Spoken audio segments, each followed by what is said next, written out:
Today we have with us Mr. Sazzad Alam, who is the Joint Secretary to the Industries and Commerce Department of Government of Assam. Welcome to Business Northeast, Mr. Sazzad Alam. Good morning. So firstly, we'll focus on to the PM Gati Shakti. So, sir, please tell us about the PM Gati Shakti. What's the development so far? PM Gati Shakti is a very novel initiative from the central government of India. It was launched by the Honorable Prime Minister in October 2021. Since then, the state of Assam has also onboarded this particular novel initiative. As we all know, that earlier whether it is the state government departments, whether it is the central ministries, all used to work in silo mode because their internal workings were opaque to the other departments, and the problem as a result was that almost 13 to 14% of India's GDP was lost due to such interdepartmental problems.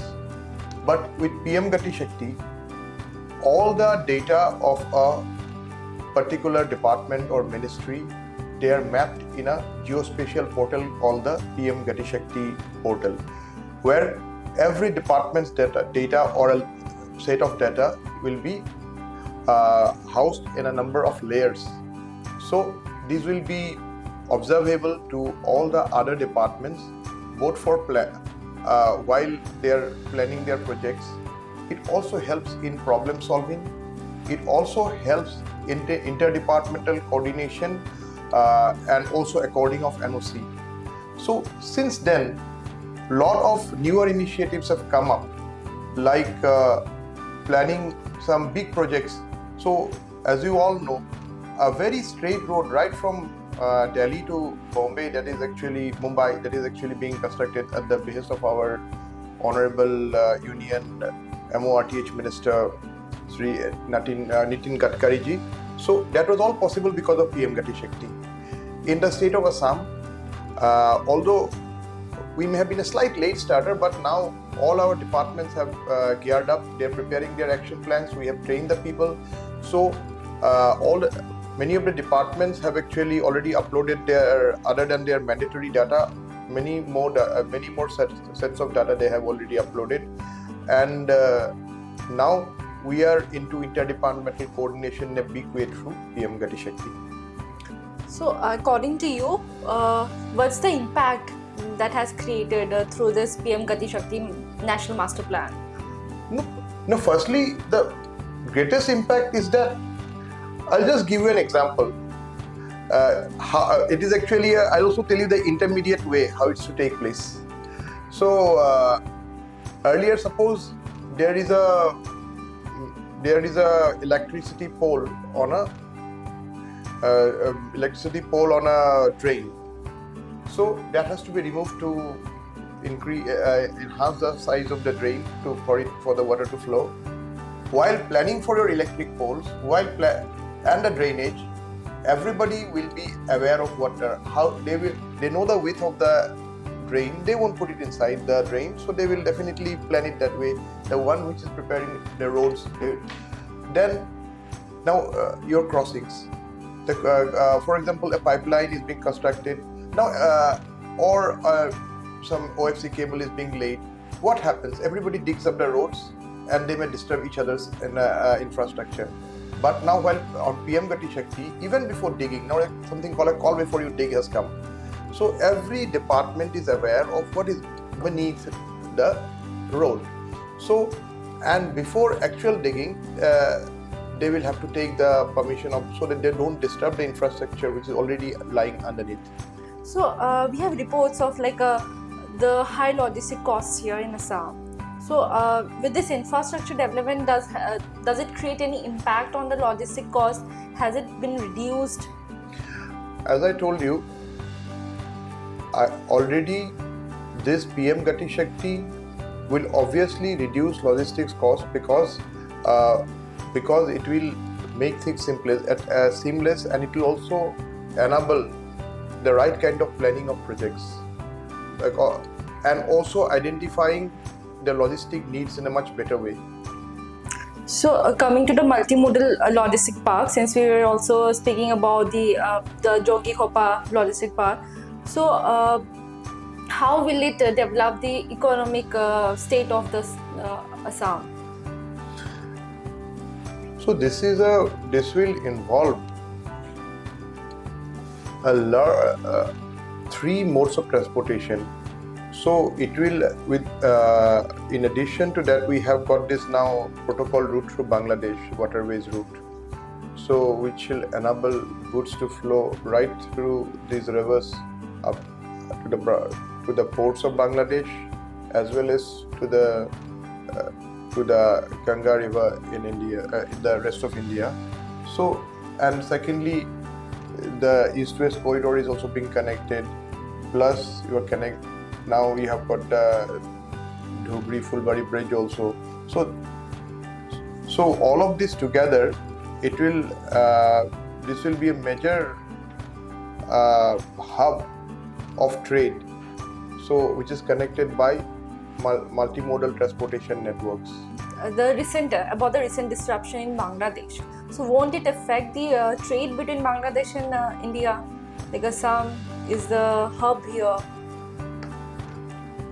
So this was an apprehension which was actually laid by many people, but as we have seen, there is but to the relief of many of us,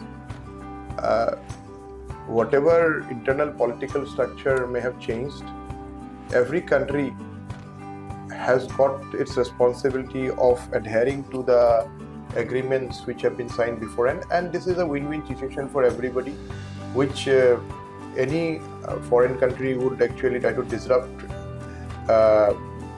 without inflicting its own loss. So I think we do, because although we are apprehensive, are still apprehensive, but we don't think that the commitments and the agreements which have been made, this will they stand as on date. And I think, and other than the waterways route, our railways and the roadways network are also there as a backup. So I don't think Jogighopa multimodal logistic park project will anyway be affected on account of what is happening in Bangladesh. So are there any other projects that's been going on at the multimodal logistic park? We had actually conceived a project in Silchar, and the ADB's India's Expressway to the ASEAN report, they had also suggested that. But somehow, but maybe in the near future we may have this project also. It was committed in principle by the Ministry of Road Transport and Highways, but initial research by the consultants that actually saw a lot of problems, because there's still an early stage, because we need express traffic to flow through Sutarkandi. We need a 4-lane or at least large highway right from through Silchar up to Jiribam, Imphal and beyond to More. Then Myanmar situation has also become a bit fluid. So and obviously down south through Hailakandi, Mizoram and beyond, the Kaladan project, which was supposed to take off, that got a bit of problems in the Rakhine region. So because of that, Kaladan project is also slightly struggling. Maybe it will take some time. So once all these, because again a chicken and egg story, you build an infrastructure, it lies unutilized. Rather let the things come develop and come to a proper shape when we can actually have the multimodal logistic. But the thought is still there in Silchar, or the tri-junction from where the road from Mizoram comes and joins the road which is going from Sutarkandi up to More. So and that road also needs to be developed. Then situation in Manipur also was not that good till recently. So it is now slightly under control. Maybe things will become much more better. Myanmar will also become better. Bangladesh situation also, because we can also regarding the future, we can only wait and hope. But yes, we can always plan for a better future. So is this logical infrastructure in Northeast? It's still a far cry, I will say. No. Since 2016, as you can see, there has been tremendous development of infrastructure, road infrastructure, railway infrastructure, airways infrastructure, inland waterways infrastructure. So a sea change has taken place. For example, in Barak Valley, earlier you should only have pothole roads. Now we have got expressways over there. Now, if you are going towards Tifu or Haflong, you get very good roads. So, in a place as interior as Gogamukh in the Lakhimpur district, we found 4-lane expressways, which was actually almost inconceivable. We also saw that electrification of your railways. So this is a big thing that has taken place. Under UDAN scheme, a lot of smaller airports are being developed now. Dhubri Airport is being opened. Now Dibrugarh Airport is also, as you know, is being developed in a much better way. Guwahati Airport is already become a big hub with flights all across the country. It's also an international airport. Although, and under UDAN International, already the plan is there to have direct flights from here to almost 6 or 7 destinations in the Southeast and Southeast Asia. But yes, COVID came as a spoiler, but things are again opening up. We have now flights at least to Druk Air is doing it to Singapore and Bangkok, but Dhaka flights, maybe once the situation improves, maybe also will be resumed. So, and inland waterways, if you can see that the Pandu port is a very busy port, Dhubri port is there once Jogighopa comes. So, we already have luxury cruise which had come right up to Sodia. So things are there to improve on the infrastructure front. So now the Pandu port is already very much active. So also, as we have said, the Jogighopa and the Dhubri ports are also coming up. We have luxury cruise which had come up to Sodia. We also have identified several national waterways in the smaller rivers. Barak is also being dredged, and it is well possible that this will also become a major waterway for the southern Assam and the southern states of the northeastern region like Mizoram and Tripura. So, and also the river Feni in Tripura, that is an inter-country river, so that is also being developed for transportation of goods. So there is and we are also using the northeastern region as a whole, some of the ports of Bangladesh like Chittagong, Mongla, and an Ashuganj port is being used by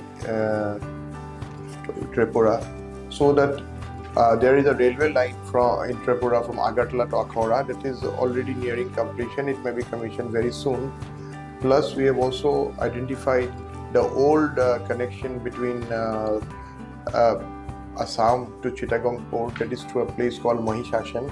But we had heard, I think a year or two back, that Bangladesh is also going for gauge upgradation. So once that is done, then we can have a direct link from Assam through Bangladesh to Kolkata, which will shorten the travel time on the train, especially for southern Assam. And as you can all see, that the PMGTI has actually revolutionized your rail infrastructure. Under Attis Policy initiative, we are also identifying the routes to the border towns, so that our road communication to those places from our commercial hubs can be much more lucid, can actually travel in lesser time. Plus, other than upgrading of we are already one integrated checkpost of Sutarkandi, where all the regulatory authorities will be under one roof. That is already in the first part of development. Plus, very recently, Land Port Authority of India has taken over 3 more. One is Mankachar and Golagganj with Bangladesh, and Daranga Mela with Bhutan. Just now, actually, before you had come, I was actually processing a file where they had suggested for Bhairakunda as an additional land custom station. Plus, there are 2 more. Kawadaisa is there. One is Galefu is there. So, land custom stations with Bhutan will also enhance the trade with those countries and also benefit our border districts. With Myanmar, yes, there has been a slight slowdown. Both the situation in Myanmar and Manipur had not been that good, but More is a very functioning ICP, integrated check post, lying idle for some time, but hopefully it will see surge in trade. Of course, still we have got that Stillwell Road. That is again a very, although we, on a personal note, we may want this to be revived, the Fudat Phong Sao Pass, but still for security considerations have actually prevented the authorities from going ahead with it. But nobody can be assured about the future. But everything may be very fine. It can be a very good road also. And on the whole, as you can see, there has been a infrastructure revolution in the Northeast, and PM Gati Shakti. Yes, PM Gati Shakti can be a big driver behind all these. So you are also looking after the Attis Policy Department. Yeah. So what's the current status there? Like what's going on right now? After the Unnati scheme, any new developments? Unnati scheme is regarding industrial development. It is regarding investment. So that gives you subsidies, it gives you some facilitation. In the meantime, other than the Unnati scheme also, the Government of Assam has its own industrial and investment policy 2019, which has been amended since then. For mega projects, there is a provision for tailor-made incentives. So that has enabled lots of big investments in the state in cutting across sectors.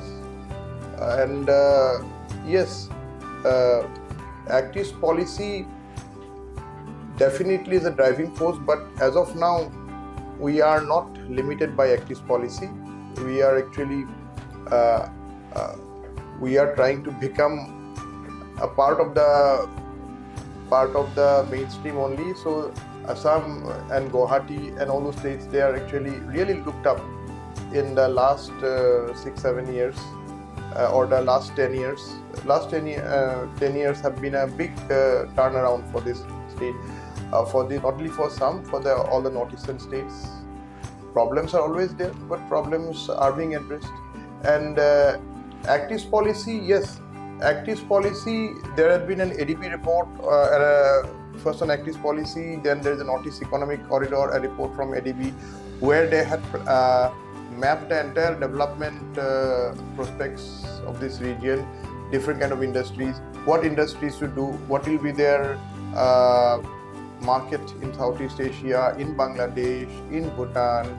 So what will be their way of going in? As of now, the ports of Bangladesh are available. Was through More, if we can send our goods through Myanmar to the Southeast Asia, that is well a possibility. So once the routes are secured, why not? And then the Situate port, as we all know, is very much functioning. It has been developed by the Ministry of External Affairs, Government of India. But from the route to and Mizoram PWD, they are already developing a road right up to the border during Pui. But beyond that, the Peletua and the Kaletua, I don't actually, please forgive me if I am actually pronouncing it wrongly, but these are the places in Myanmar. There is actually from the port, there is a river called Kaladan, which comes further inland. From there is around 120 odd kilometers of road up to the Mizoram border. So that gives another outlet for our for our trade. So apart from all of these things, you are also the state nodal officer to the gas grid projects here in Assam. So could you please share like what's the development so far? Like there are a lot of pipelines have been there. So I think a very good question. So Assam has always had natural gas. We had the second oldest refinery in the world at Digboi, and along with petroleum, natural gas has also been discovered and had been in use in Upper Assam. So basically, we had the resources, but they were again standalone devices, because from a gas source, some pipeline will be connected to some tea garden, to some industry there. Maybe in Namrup we have got the fertilizer factory based on gas. We have got a petrochemical complex based on gas. We have got a Namrup thermal plant is there. We have got several industries, and plus the tea gardens were using natural gas as a heating medium. But there's the Assam Gas Company Limited was actually formed solely with the Assam government fund. So they have been supplying natural gas to some of many houses in Dibrugarh and Jorhat and neighboring areas. But for having a gas-based economy, we need much more, and we need to be part of the national gas grid. So in this regard, on account of the great initiative or personal initiative of our Honorable Prime Minister, who has got such amount of love for this region, so it was decided that that Assam will also be linked with the national gas grid. For that, two specific projects, flagship projects have come up of the Ministry of Petroleum and Natural Gas. First is a line gas pipeline which comes from Barauni, which is part of the national gas grid, right up through West Bengal, through the north bank of Assam to Guwahati. Then it crosses the river from Kurua to Nunmati and comes to a place called not Nunmati, actually place Panikhaiti. So there is a receiving station.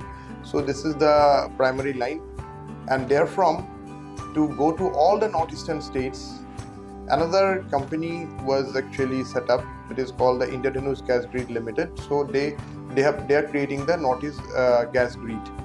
So this is a joint venture company of the 5 oil majors: GAIL, Oil India, IOCL, your ONGC, and NRL. So they have the first line of theirs is going from Rangia. They're taking the gas. They have a receipt terminal at Rangia. They'll be taking the gas from the GAIL pipeline. Goes all the way to the north bank up to Lakhimpur. Then they take a southward turn, goes through Majuli, reaches Nimati Ghat in Jorhat, and ultimately ends up in the Numaligarh Oil Refinery campus. Then comes then another line which comes from the receipt terminal of GAIL, terminal point of GAIL at Panikhaiti. Then it goes through Meghalaya and ultimately reaches bypasses Silchar, Katighoda, bypasses Karimganj, and goes to a place called Panisagar in Tripura. From there, Panisagar, one line goes to Aizwal, one line goes to Tripura. From the line which goes towards Lakhimpur, from Gauhpur it goes to Itanagar, and another from Dergaon, one line goes to Dimapur, and beyond Dimapur to Kohima. From there it was supposed to go to Imphal, but later on it was seen that the line which was being taken from that Silchar Panisagar line, so line was actually also going to Hailakandi and Silchar for their supply of for feeder line for city gas distribution in those districts. So that line was now been conceived, be extended to Imphal. So and finally another line is going from Siliguri to Gangtok, to covering all the northeastern states with gas. So now this is how will it benefit the region, because it will enable us build a gas-based economy from CNG in transportation. I think I've already seen the CNG buses in the city, which is being developed with the help of the Guwahati Smart City Limited, and the gas is being supplied by Purva Gas Private Limited. Actually, although it's private, it's a government company. It is again a JV of three public sector units. So after that, the city gas distribution for gas pipelines. Then you have got industrial use of gas. So, and gas as a source of thermal power. That means, so all these things are in the pipeline. While all these things are taking place, we were worried about the gas pricing in the international market. Then Baghyan happened. Then Baghyan oil disaster. Yeah, Disaster. It was a disaster, no doubt. But behind every disaster, behind every cloud, there is a silver lining. So this silver lining was that there was some amount of prospecting about a rich kind of gas. I'll just now come where in the northeast we find gas. There are two basins. One is the Upper Assam basin, another is the Assam-Arakan belt. So Assam-Arakan belt is still unexplored. So gas is there, so limited amount, but still is there. Only 10% has been used. Upper Assam was almost on the verge of extinction. Only 10% was left, or maybe slightly more. You don't know exactly what is inside, but it's only prospecting through geological means. But after Baghyan happened, what happened? Because behind the main layer, behind the main gas layer, so there is an impermeable rock which they had actually punctured and actually found this one that actually a huge amount of gas is lying inside. So there is no real prospecting has taken place, but this has also enabled us to expect huge amount of gas in the Upper Assam, which was actually almost becoming dry of gas. Now, so a lot of new private companies have also come up, like Vedanta and Oilmax, plus our old majors like Oil India and ONGC already there. They're also getting so now there is a real talk of Assam giving out gas rather than importing gas from outside. So not only our own needs will be fulfilled, so there is a real chance that we'll be able to sell gas outside with the government getting royalty for that. So this is going to be a big leap in our quest for a gas-based economy.